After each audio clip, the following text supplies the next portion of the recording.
Assalamualaikum warahmatullahi wabarakatuh. Hello everyone, how are you today guys? Hope you guys doing great today. So, today we are gonna learn about procedure text. Okay, before we go any further for our lesson, saya akan membacakan tujuan dan capaian pembelajaran bahasa Inggris. Yang pertama ada capaian pembelajaran bahasa Inggris. Peserta didik mampu membaca dan merespon berbagai macam teks seperti teks narasi, deskripsi, prosedur, eksposisi, recount, dan report. Mereka membaca untuk mempelajari sesuatu atau untuk mendapatkan informasi. Mereka mencari dan mengevaluasi detail spesifik dan inti dari berbagai macam jenis teks tersebut. Teks ini dapat berbentuk cetak atau digital, termasuk diantaranya teks visual, multimodal, atau interaktif. Pemahaman mereka terhadap ide pokok, isu-isu, atau pengembangan plot dalam berbagai macam teks mulai berkembang.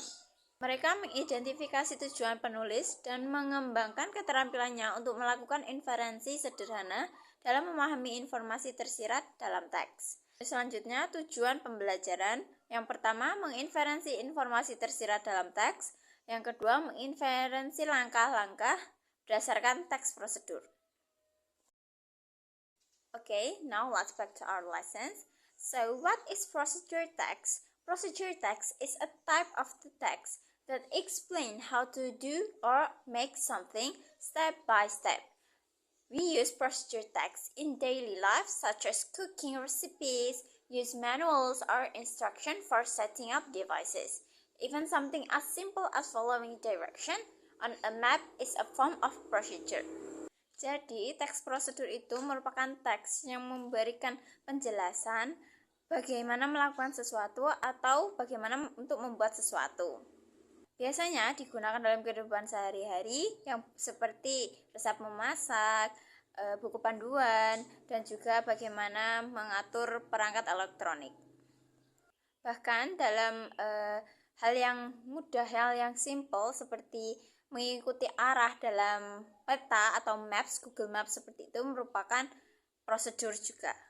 Okay, next is the types of procedure text. Yang pertama ada simple procedure text, contains easy step-by-step instruction. Ini memberikan langkah-langkah yang sederhana, yang mudah untuk diikuti. Seperti how to make a cup of tea, how to make scrambled egg, yang simple-simple seperti itu, yang mudah. Kemudian yang kedua, complex procedure text contains detailed and tired step. Jadi ini lebih detail stepnya daripada yang simple procedure text. Contohnya seperti merakit meja, kursi, atau lemari. Dan yang terakhir adalah protocol procedure text contains steps that do not have to be followed in order but still produce the same result. Jadi protocol procedural text ini stepnya tidak harus diikuti secara urut, tapi harus tetap menghasilkan hasil yang sama. Contohnya seperti emergency evacuation procedure.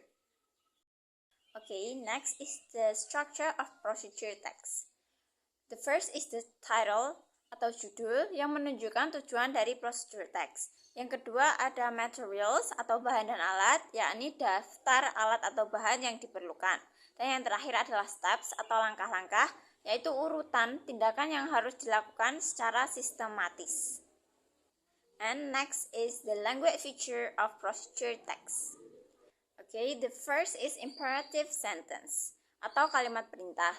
These are used to give instruction. Jadi, imperative sentence ini berfungsi untuk memberikan instruksi. Contohnya, turn off the power. Yang kedua, ada action verbs atau kata kerja. These indicate actions to perform.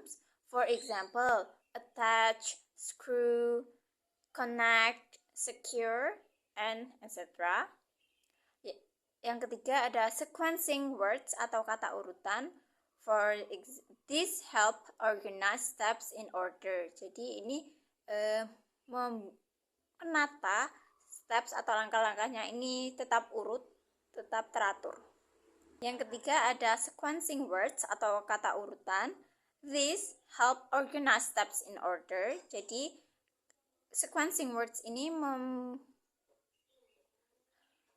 membantu untuk menata langkah-langkah ini agar tetap sesuai dengan urutannya. For example, first, second, third, and next, then, finally, lastly, and etc. And the last is adverbs atau kata keterangan. This describe how an action should be performed. Jadi, ini menjelaskan bagaimana tindakan itu harus dilakukan. Contohnya, carefully, firmly, properly, and etc. Here you can read the text, and after that you can analyze the text. Okay, after you read the text, now you can answer this question. First is, why should we turn off the power before installing a light bulb?